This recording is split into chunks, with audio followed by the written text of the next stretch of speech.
اللهم صل على محمد وعلى آل محمد كما صليت على إبراهيم وعلى آل إبراهيم إنك حميد مجيد اللهم بارك على محمد وعلى آل محمد كما باركت على إبراهيم وعلى آل إبراهيم إنك حميد مجيد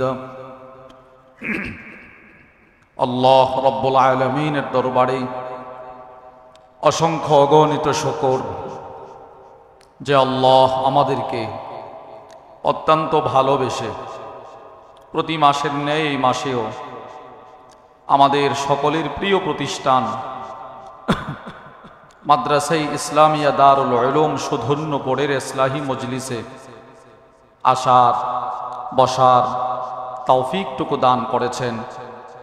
এজন্য আমরা সকলেই দিল থেকে শুকরগুজার হয়ে পড়ি আলহামদুলিল্লাহ।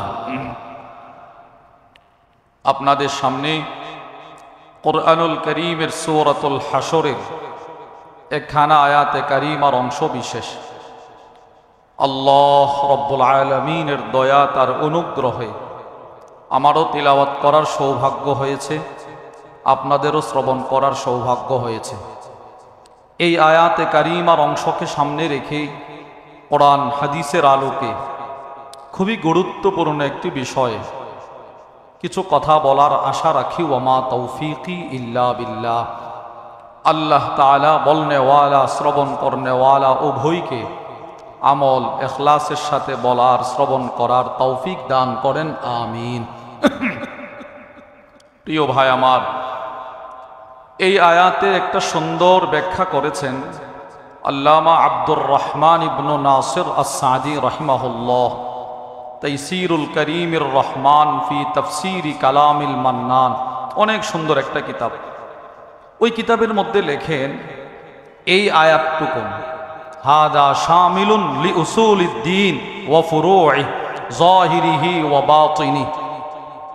ইসলামের যত বিধান, মৌলিকভাবে যত বিধান ইসলামে আছে, যত আদেশ যত নিষেধ, শাখাগত যত আদেশ যত নিষেধ, বাহ্যিকভাবে যত আদেশ যত নিষেধ, অভ্যন্তরীণ যত আদেশ যত নিষেধ, সবগুলোকে ইসলামের পরিপূর্ণ ইসলামটাকে এই আয়াতটি চতুর্দিক থেকে বেষ্টন করে রেখেছে।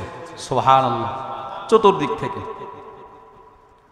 যেটা যেইভাবে ফায়সালা হয়ে আছে তার বাহিরে আপনার আমার ইসলামে নতুন করে কোনো ইবাদত ঢোকানো অথবা যার যে ফায়সালা হয়ে আছে আল্লাহ আল্লাহ রসুলের পক্ষ থেকে যেই ফায়সালা হয়ে আছে সেই ফায়সালা নিজের থেকে কমানোর স্বাধীনতা আমারও নাই, আপনারও নাই, কারো নাই। সোজা আল্লাহ বলে দিয়েছেন আমার রসুল যা নিয়ে আসছে তোমাদের কাছে তোমরা সেগুলো গ্রহণ করো। রসুল যেগুলো থেকে বিরত থেকেছেন তোমাদেরকে থাকতে বলছেন তোমরা সেগুলো থেকে বিরত থাকো। দুইটা কথা, রসুল যা নিয়ে আসছেন সেগুলো গ্রহণ করো, রসুল যেগুলো থেকে বিরত থাকতে বলছেন সেগুলো থেকে বিরত থাকো।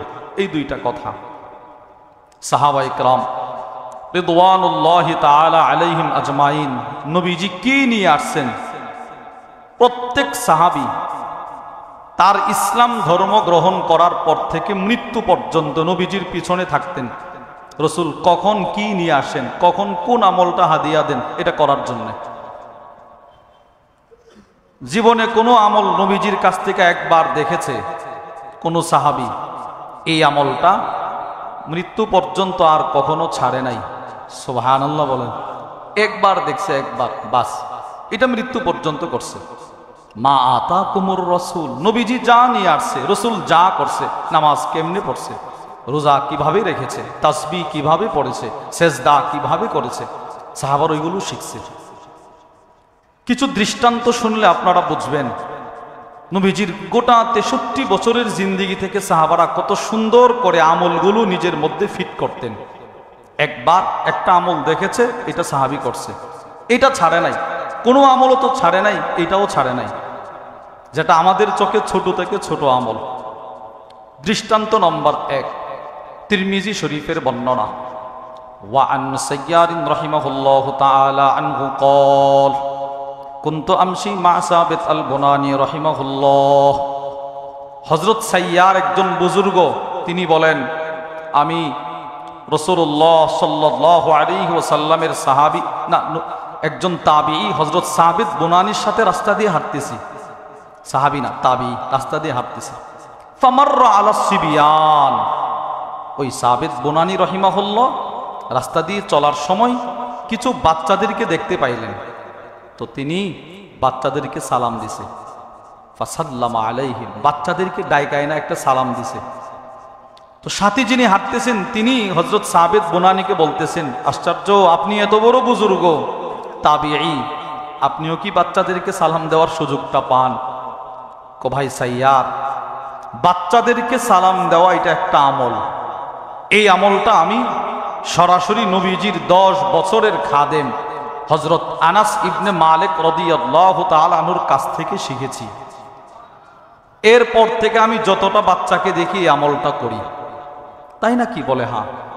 আজকে যেমন তুমি আমার সাথে রাস্তা দিয়ে হাঁটতেছো, ঠিক আমিও একদিন হযরত আনাস ইবনে মালিক রাদিয়াল্লাহু তাআলা আনহুর সাথে রাস্তা দিয়ে হাঁটতেছিলাম। ফামাররা আলাস সিবিয়ান, তিনিও কিছু বাচ্চাদের পাশ দিয়ে হেঁটে যাচ্ছিল। ফাসাল্লামা আলাইহিম, নবীজির সাহাবী বাচ্চাদেরকে সালাম দিছিল। আজকে তুমি যেমন আমাকে প্রশ্ন করলা, আপনিও বাচ্চাদেরকে সালাম দেওয়ার সুযোগ পান। আমিও মনে মনে ভাবছি নবীজির সাহাবীও বাচ্চাকে সালাম দেওয়ার সময় পায়। তো হযরত আনাস ইবনে মালিক আমাকে বলছিল, সাবেত, বাচ্চাদেরকে সালাম দেওয়ার এই আমলটা আমি সরাসরি স্বয়ং নবীজির কাছ থেকে শিখেছি। একদিন আমি নবীজির সাথে হাঁটতেছিলাম, নবীজি কিছু বাচ্চাদের পাশ দিয়ে যাচ্ছিল, বাচ্চাদেরকে সালাম দিছিল। তাহলে মিলান, নবীজির কাছ থেকে জীবনে একটা আমল শিখছে। আমল তো অনেকগুলো শিখছে, একটা দেখছে একটু ভিন্ন রকম, বাচ্চাদেরকে নবীজি সালাম দিতেন। সাহাবী বলে, আমি মৃত্যু পর্যন্ত বাচ্চাদেরকে সালাম দিতাম। সাহাবীর কাছ থেকে তাবিঈ শিখছে, তিনি বলেন সবসময় আমি সালাম দিতাম। মা আতাকুমুর রাসূল ফাখুদু। দৃষ্টান্ত নম্বর 2, মুসলিম শরীফের বর্ণনা। ওয়ান আব্দুল্লাহ ইবনে উমর রাদিয়াল্লাহু তাআলা আনহুমা ক্বাল, হযরত আব্দুল্লাহ ইবনে উমর থেকে বর্ণিত, তিনি বলেন, বাইনামা নাহনু নুসাল্লি মা রাসূলিল্লাহি সাল্লাল্লাহু আলাইহি ওয়াসাল্লাম, আমরা একদিন নবীজির পিছনে কোনো একটা নামাজ পড়তেছিলাম, সাহাবাদেরকে নিয়ে নবীজি নামাজ পড়তেছেন। ফাকালা রাজুলুম মিনাল কওম, এক সাহাবী নামাজের মাঝখান থেকে 3টা কালিমা বলছে, 3টা কালিমা। 1 নাম্বার আল্লাহু আকবার কাবীরা, বলেন বলেন আল্লাহু আকবার কাবীরা। দ্বিতীয় কালিমা ওয়ালহামদুলিল্লাহি কাসীরা।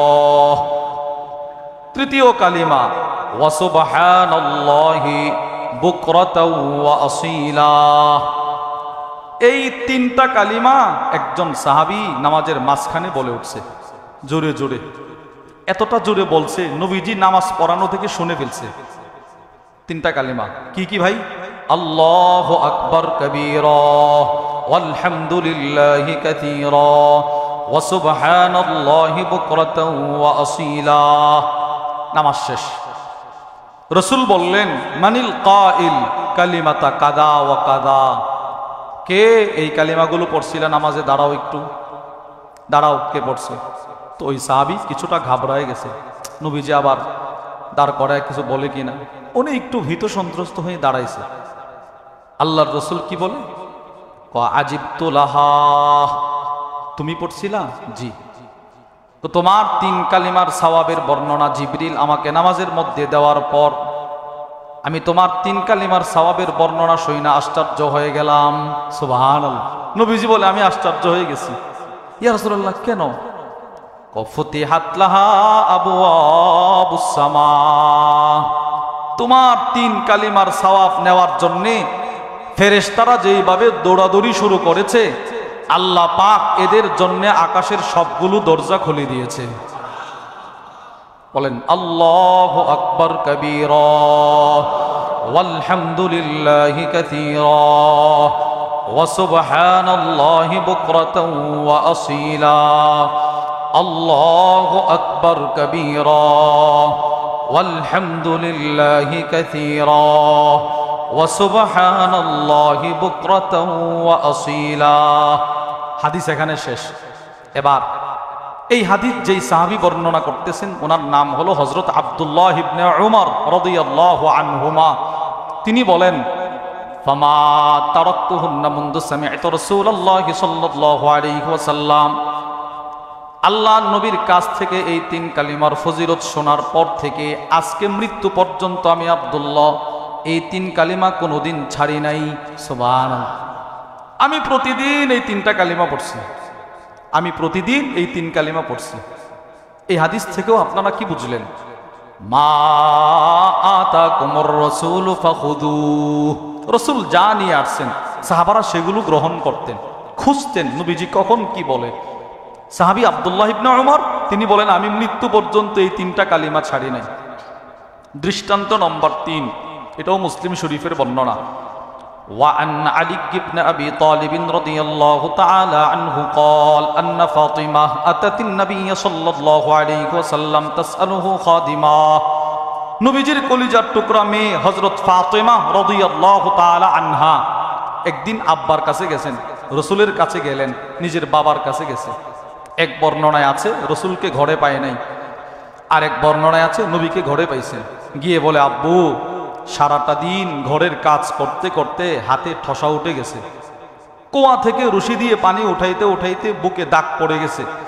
আব্বু আমার কিছু খাদেমের প্রয়োজন ছিল, সেবক সেবিকা, যদি একটু ব্যবস্থা করে দিতেন। তো নবীজি বললেন মা তুমি বাড়িতে যাও, আমি আসব। হযরত আলী ইবনে আবি তালেব রাদিয়াল্লাহু তাআলা আনহু বলেন আমরা যখন রাত্রে ঘুমানোর প্রস্তুতি নিচ্ছিলাম ঠিক সে সময় নবীজি এসে আমাদের ঘরের দরজায় আওয়াজ করতেছে। দরজা খুলছে, দেখি নবীজি এসে আমি আর ফাতেমার মাঝখানে বসছে। সুবহানাল্লাহ, দুইজনের মাঝখানে বসছে। হযরত আলী রাদিয়াল্লাহু তাআলা আনহু বলেন হুজুর সাল্লাল্লাহু আলাইহি ওয়াসাল্লামের পা মুবারকের পাতা মুবারক আমি আলীর বুকে লাগানো। নবীজির পায়ের চাইতে সুন্দর, নরম, কোমল, আরামদায়ক ঠান্ডা পা আমার বুকে আর কোনোটাই কখনো লাগে নাই, এত আরামদায়ক। নবীজি বসে আমার স্ত্রীকে, নবীজির মেয়েকে বলতেছে মা খাদেমের জন্য গিয়েছিলে? যে আব্বু। আলা উখবিরুকি হুয়া খায়রুল লাকি মিন, আমি কি তোমাকে হাজার হাজার খাদেমের চাইতে শ্রেষ্ঠ একটা আমলের কথা বলে দিব? হযরত ফাতেমা রাদিয়াল্লাহু তাআলা আনহা বলেন জি আব্বু বলেন। এবার নবীজি বলে তুসাব্বিহিনাল্লাহা ইনদা মানামিকি সালাসান ওয়া সালাসিন, মা তুমি যখন রাত্রে ঘুমানোর জন্য বিছানা গ্রহণ করবা ঘুমানোর পূর্বে তুমি 33 বার পড়বা সুবহানাল্লাহ সুবহানাল্লাহ সুবহানাল্লাহ সুবহানাল্লাহ সুবহানাল্লাহ সুবহানাল্লাহ 33 বার। বলেন কতবার? আর 33 বার পড়বা ওয়া তাহমাদিনাল্লাহ ইনদা মানামিকি সালাসান ওয়া সালাসিন, আর 33 বার পড়বা আলহামদুলিল্লাহ আলহামদুলিল্লাহ আলহামদুলিল্লাহ আলহামদুলিল্লাহ ওয়া তুকাব্বিরিনাল্লাহ ইনদা মানামিকি আরবা'ন ওয়া সালাসিন, আর 34 বার পড়বা আল্লাহু আকবার আল্লাহু আকবার আল্লাহু আকবার আল্লাহু আকবার। এই কালিমাগুলো এতটাই দামি, একটা কিতাব আছে সামিরুল মুমিনিন, ওই কিতাবের মধ্যে এসেছে এই আজকে পৃথিবীতে যত মাখলুকাত আছে, কি পরিমাণ মাখলুকাত আছে একটু বলেন তো? পৃথিবীতে 7 আকাশ 7 জমিন, মাঝখানে নিচে উপরে যত মাখলুকাত আছে সমস্ত মাখলুকাতের রিজিক আজকে আল্লাহ দিয়েছেন ফজরের সুবহান রাব্বিয়াল আলার বরকতে। এই আপনার একবার সুবহান আল্লাহর বরকতে আজকেও আটলান্টিক মহাসাগরের সবচেয়ে বড় মাস্টার রিজিকের ব্যবস্থা আল্লাহ করে দিয়েছেন। আমাদের এই মসজিদের ফ্লোরের নিচে কীট পতঙ্গ আছে না নাই বলেন? এইগুলোর রিজিকের ব্যবস্থাও আপনার সুবহান আল্লাহর বরকতে আল্লাহ করে দিতেছেন। রসুল বলেন মা 33 বার 33 বার 34 বার। এই আমলগুলোর বরকত, এই আমলগুলো হাজার হাজার খাদেমের চাইতে শ্রেষ্ঠ। আপনারা বলেন আমলটা কে দিতেছেন? নবীজি। বলেন কে দিতেছেন? কাকে দিতেছেন? হযরত ফাতেমা রাদিয়াল্লাহু তাআলা আনহাকে। এবার হযরত আলী ইবনে আবি তালেব রাদিয়াল্লাহু তাআলা আনহুর বক্তব্য, তিনি বলেন যেদিন নবীজি রাত্রে এসে আমার স্ত্রীকে আমলটা দিয়েছিল সেদিনকার পর থেকে মৃত্যু পর্যন্ত আমি আলী এই 33 33 34 বারের আমল ছাড়ি নাই, কোনো রাতে ছাড়ি নাই। হাদিসে পাকে আছে, একজন ওনাকে প্রশ্ন করছে ওয়ালা ফি লাইলাতিস সিফফিন, সিফফিনের যুদ্ধে তো আপনি ছিলেন এক দলের সেনা প্রধান, বড় লিডার, আপনি কি ওই সিফফিনের যুদ্ধেও আমলগুলো ছাড়েন নাই? পেরেশানির মধ্যেও করছেন। হযরত আলী রাদিয়াল্লাহু তাআলা বলে সিফফিনের যুদ্ধেও এই আমলগুলো আমি ছাড়ি নাই। তিনটা দৃষ্টান্ত থেকে আমরা বুঝলাম মা আতাকুমুর রাসূলু ফাখুদু, রাসূল যা করছেন, যা করতে বলেছেন, যেইভাবে করেছেন সেইভাবে করা। বলেন ইনশাআল্লাহ। তবে হ্যাঁ, আমল করতে গিয়ে নিজের আবেগ অতি উৎসাহ এটা ব্যবহার করা যাবে না, এটা ইসলামী নিষেধ। যেটা যেভাবে রাসূল করেছেন, করতে বলেছেন ওইভাবে করা, নিজের থেকে আবেগে বাড়ানো যাবে না। নবীজি সাহাবাদেরকে সতর্ক করতেন। কখনো কখনো সাহাবারা অনেক কিছু করতে চাইতেন, নবীজি নিষেধ করতেন, না আমাকে দেখো না। একটা দৃষ্টান্ত শোনেন, মুসলিম শরীফের বর্ণনা। وعن أنس بن مالك رضي الله تعالى عنه قال أن نفرا من أصحاب النبي صلى الله عليه وسلم سألوا أزواج رسول الله صلى الله عليه وسلم। হযরত আনাস ইবনে মালিক রাদিয়াল্লাহু তাআলা আনহু বলেন সাহাবাদের এক জামাত, ছোট্ট জামাত, 3 জন সাহাবী একদিন নবীজির বাড়িতে আসছে। রাসূল ঘরে নাই। আম্মাজানদেরকে প্রশ্ন করলেন আন আমালিহি ফিস সিররি, হে আম্মা জানেরা, আল্লাহর রাসূল গোপনে গোপনে কি আমল করে যদি একটু বলতেন। নবীজির বিবিদেরকে প্রশ্ন করছে। রাসূলের বিবিগণ বললেন নবীজি এই এই এই এই আমল করে। সাহাবারা চিন্তা করলো, কিরে, যেই নবীজির আগের গুনাহ মাফ, পরের গুনাহ মাফ, ওই রাসূল যদি এত আমল করে, আমরা তো সেই তুলনায় কিছুই করতে পারি না।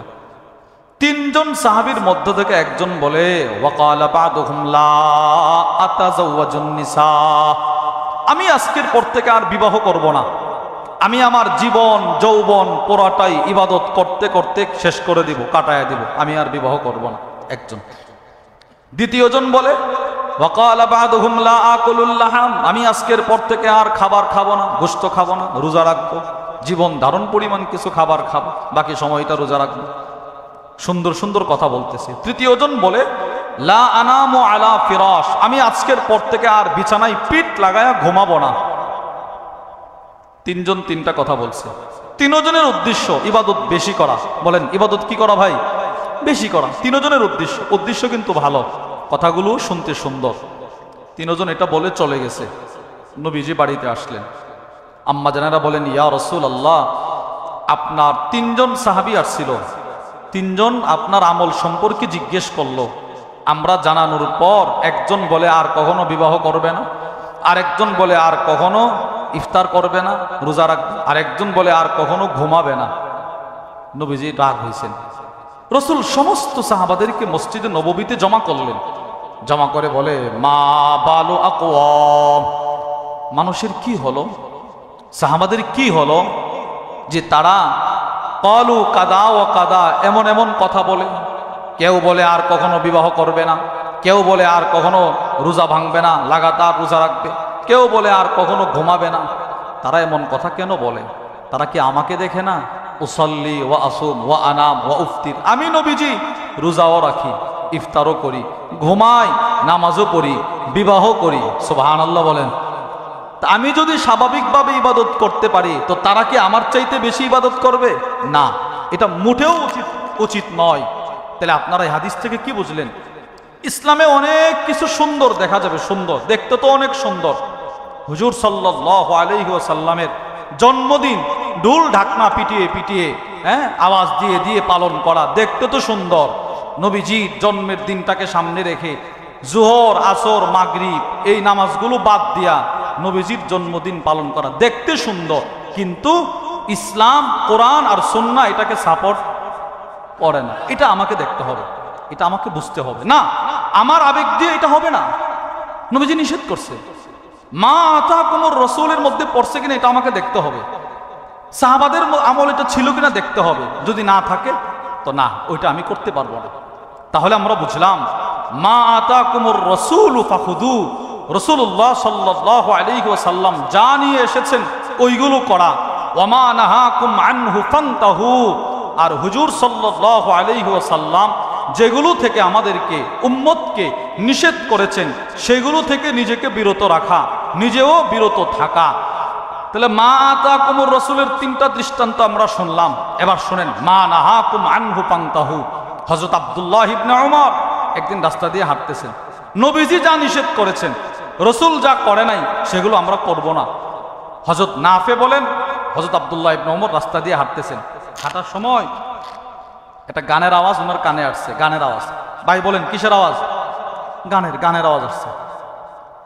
ফাওয়াদা ইসবাইহি আলা উদুনাই, সাথে সাথে হযরত আব্দুল্লাহ ইবনে উমর রাদিয়াল্লাহু তাআলা আনহুমা দুইটা হাত দিয়ে নিজের দুইটা কান বন্ধ করে দিছে। এভাবে বন্ধ করে দিছে যেন গানের আওয়াজটা ওনার কানে না পৌঁছায়। উনি কিন্তু ইচ্ছাকৃতভাবে গান শুনতেছে না। সাহাবাদের কি সিফত ছিল? গান যেন আমার কানে না ঢুকে হাত দিয়ে কান দুইটা বন্ধ করে দিছে। আর আমাদের যুব সমাজ গান শোনার জন্যে পাবলিক প্লেসে তো গান শোনা যায় না, হেডফোন কানে দিয়াও তার গান শুনতে হবে। নাউজুবিল্লাহ বলেন ভাই, নাউজুবিল্লাহ। মানে ট্রেনে বসছে তো পাশের সিটের হুজুর বসছে, ওনার সামনে কেমনে গান চালায়, তো নিজে হেডফোন দিয়ে দিয়ে গান শুনে। আর সাহাবারা গান যেন কানে না ঢুকে দুইটা কান বন্ধ করে রাখছে।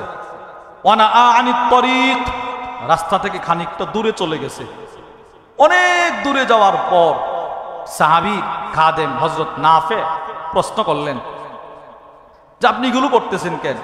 হাল তাসমাউ শাইআ, আগে আমার প্রশ্নের জবাব দাও, এখনো কি গানের আওয়াজ শোনা যায়? খাদেম রে বলতেছে এখন কি গানের আওয়াজ শোনা যায়? না, গানের আওয়াজ শোনা যায় না। ফারাফা ইসবাইহি মিন উযুনাই, উনি ওনার দুইটা কান থেকে দুইটা হাত সরায়া দিছে। সরায়া হযরত নাফেকে বলতেছে শোনো, আমি একদিন নবীজি সাল্লাল্লাহু আলাইহি ওয়াসাল্লামের সাথে এই রাস্তা দিয়ে হাঁটতেছিলাম অথবা কোনো একটা রাস্তা দিয়ে হাঁটতেছিলাম।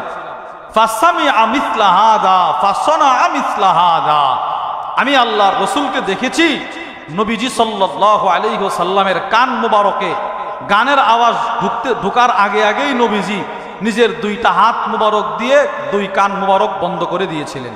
সুবহানাল্লাহ। নবীজি নিজের কান মুবারক বন্ধ করে দিছে। বন্ধ করে নবীজি হাইটা হাইটা দূরে গেছে, গিয়ে আমাকে বলছিল হে আব্দুল্লাহ ইবনে উমর, গানের আওয়াজ কি শোনা যায়? না। তো আল্লাহর রাসূল যেই কাজটা করে নাই, নবীজি যেটা শুনে নাই, ওইটা আমি কেমনে শুনবো বলো? আচ্ছা, তাহলে আপনারা এই হাদিস দ্বারা কি বুঝলেন? গান শোনা, গানের যন্ত্রপাতি ব্যবহার করা আমাদের মুসলমানদের জন্য হালাল না হারাম? এবার এই জিনিসটা যদি স্বয়ং নবীজির জন্মদিনটা উপলক্ষ করে বাজানো হয় তো কত বড় জঘন্য অপরাধ। অপরাধটা ছোট না বড় হবে? আচ্ছা, এবার এই গান বাজায় বাজায় যদি যেই সমস্ত মাদ্রাসায় ক্বালান নবী সাল্লাল্লাহু আলাইহি ওয়াসাল্লাম হাদিস পড়ানো হয়, আমরা সকলেই জানি দাওরা হাদিস পর্যন্ত যে মাদ্রাসা থাকে, মেশকাত পর্যন্ত যে মাদ্রাসা থাকে, ওই মাদ্রাসাগুলোর মধ্যে দিনে রাতে নবীজির হাদিস পড়া হয় না বলেন? তো আমি যদি নবীজির জন্মদিনটা পালন করতে গিয়ে গান বাজায়া বাজায়া রসুলের হাদিসের মধ্যে ব্যাঘাত সৃষ্টি করি, তাহলে আমার চাইতে বড় অপরাধী এই আল্লাহর জমিনে আর কেউ আছে? না। এজন্য প্রিয় ভাই আমার, খুব সতর্কতার সাথে রসুল যা করেছেন, নবীজি যা করতে বলেছেন ওইগুলো করা, এর বাইরে না যাওয়া। আল্লাহ নিষেধ করেছেন ইয়া আইয়ুহাল্লাযীনা আমানু লা তুকদ্দিমু বাইনা ইয়াদাইল্লাহি ওয়া রাসূলিহি। আল্লাহ তাআলা বলেন হে ঈমানদারগণ, তোমরা আল্লাহর রাসূলের আগে বেরে কিছু করবা না। এই আয়াতের ব্যাখ্যায় আছে আত-তাফসীরুল ওয়াদিহ, একটা কিতাব আছে, ওই কিতাবের মধ্যে আছে কুনু কাল মালাইকা, আল্লাহর রাসূলের যত ফায়সালা, আদেশ, নিষেধ, সবগুলো ফায়সালার ক্ষেত্রে পৃথিবীর মানুষ তোমরা ফেরেশতা হয়ে যাও। সুবহানাল্লাহ বলেন কি হয়ে যাও? ফেরেশতার কথা কেন বললেন? তো ওই কিতাবের মধ্যে আছে। তো ফেরেশতা এমন এক জাতি, লা ইয়াসবিকুনাহু বিল কওলি ওয়া হুম বিআমরিহি ইয়ামালুন। কোন ফেরেশতা তাকে আল্লাহ পাক যে দায়িত্ব দিয়েছেন সেই দায়িত্ব পাওয়ার পর থেকে কোনো ফেরেশতা আজ পর্যন্ত দায়িত্বের বাইরে কোনো কাজ করে নাই। যাকে জাহান্নামের দারোয়ান হিসেবে বানাইছেন সে এখনো জাহান্নামের দারোয়ান হয়ে দাঁড়িয়ে আছে, দাঁড়ায়া থাকবে আল্লাহ যতদিন বলবেন ততদিন। এর মানে এটা নয় যে ফেরেশতা আল্লাহকে বলবে আল্লাহ আমি তো এত যাবৎ পর্যন্ত জাহান্নামের দায়িত্ব পালন করছি, এখন আমার একটু জান্নাতের দারোয়ান বানান, না সেইটা বলবে না। ঠিক আল্লাহ দিয়েছেন 5 ওয়াক্ত নামাজ, তুমি 5 ওয়াক্ত পড়ো। রসুল ফাইসালা করেছেন 5 ওয়াক্ত, তুমি 5 ওয়াক্ত করো। সারা দিনে রাতে 5 ওয়াক্ত, বাস 5 ওয়াক্ত। তুমি নিজের থেকে আবেগে 6 ওয়াক্ত বানানোর কোনো স্বাধীনতা আছে আমার? আপনার আছে? নাই। আল্লাহ দিয়েছেন বছরে একবার যাকাত ফরজ, যাকাত দাও, বাস একবার। না আমি 1 মাস পরে পরে যাকাত দিব, আর 1 মাসকে 1 বছর মনে করব, এটা হবে? আল্লাহ তাআলা দিয়েছেন সারা পৃথিবীর মধ্যে কাবা বাইতুল্লাহ একটাই, কালো চাদরে আবৃত একটাই। আমি আবেগ দেখায়া হুবহু কাবার মতো ঘর আমার দেশে আমার বাড়িতে বানাবার দুঃসাহস করার স্বাধীনতা আমার আছে ভাই? নাই। আল্লাহ আল্লাহর রাসূল দিয়েছেন বছরে ঈদ 2টা, বাস আমি নিজের থেকে 3, 4, 5, 6 একাধিক ঈদ বানানোর সাহস আমাকে আল্লাহ তাআলা দেন নাই। এই অনুমতি আমার, এই স্বাধীনতা আমার আছে? বলেন আছে আমার? নাই। এজন্য মা আতাকুমুর রাসূলু ফাখুযু, আল্লাহর রাসূল, আল্লাহ রাসূল যা নিয়ে আসছেন সেগুলো গ্রহণ করো। ওমা কানা লিমুমিনিন ওয়ালা মুমিনাতিন ইযা কাদাল্লাহু ওয়া রাসূলুহু আমরা, আল্লাহর রাসূলের পক্ষ থেকে যেই ফয়সালা হয়ে গেল, কোরআন হাদিসের কষ্টি পাথরে আপনি যাচাই বাছাই করবেন আল্লাহর নবীর পক্ষ থেকে কি কি ফয়সালা হয়েছে। যেগুলো হয়ে গেছে ফয়সালা, ওইগুলোর ক্ষেত্রে আমি আর নিজের থেকে বাড়ানোর কোনো সুযোগ নাই। যদি বাড়াই, আল ইতিসাম লিশাতিবি একটা কিতাব আছে, আমরা হযরতের জবান থেকে শুনেছি, এরপরে কিতাবটা সংগ্রহ করেছি। ওই কিতাবের মধ্যে আছে ইসলাম ধর্মে নতুন কোন ইবাদত কেউ যদি সংযোজন করে তো সে যেন নিজেকে নবী দাবি করলো। নাউজুবিল্লাহ বলেন। সে যেন নিজের কি দাবি করলো? নবী দাবি করলো। কারণ রসুল যেই সমস্ত বিধান দেওয়ার সব নবীজি দিয়ে দিচ্ছেন, আল্লাহর পক্ষ থেকে পাইছেন, উম্মতকে বুঝাইয়া দিচ্ছেন। এখন নিজের থেকে কোনো বিধান করা মানে নবীজি এটা বুঝে নাই, আমি বুঝছি। নাউজুবিল্লাহ বলেন। ইমাম খতিব বাগদাদি তার একটা কিতাব আছে আল ফাকিহ ওয়াল মুতাফাক্কি, ওই কিতাবের মধ্যে একটা ছোট্ট কথা নিয়ে আসছে। এক ব্যক্তি মদিনা থেকে মসজিদ নববী থেকে এহরাম বাঁধছে, উমরা করবে, এহরাম বাঁধছে। তো ইমাম মালিক রাহিমাহুল্লাহ প্রশ্ন করলেন, ভাই তুমি এখান থেকে এহরাম বাঁধলা কেন? তো নির্ধারিত মিকাত আছে, ওখান থেকে বাঁধো। কেন? এটা তো মদিনা শরীফ, তো বরকতের জায়গা, এখান থেকে বাঁধলে সওয়াব একটু বেশি। তো ইমাম মালিক বলো, ও আচ্ছা, যেই বরকত যেই সওয়াবটা তুমি অর্জন করতে পেরেছো, নবীজি 63 বছর এটা ছেড়ে দিল, আফসোস। নাউজুবিল্লাহ বলেন না। সে যে কথাটা বললো এখান থেকে বাঁধলে সওয়াব বেশি, এর মানে নবীজি এই সওয়াবটা অর্জন করতে পারে নাই, তুমি করছো। যাও বেটা, শুধু শুধু ফিতনা তৈরি করতেছো। রসুল যেটা যেখান থেকে, আল্লাহ যেটা যেখান থেকে বলছে সেখান থেকে করো, ওইটার মধ্যেই বরকত। তোমার চোখে অনেক কিছু সুন্দর, কিন্তু এটা ইসলাম না। ইসলাম যা দিয়েছে সব সুন্দর। বলেন ইসলাম যা দিয়েছে সব কি ভাই? সুন্দর। আল্লাহ আমাদের সকলকে আল্লাহর রসুল যা দিয়েছেন সেগুলো নিয়েই সন্তুষ্ট থেকে কবর পথের পাথেয় অর্জন করার তৌফিক দান করেন। ওমা আলাইনা ইল্লাল বালাগ।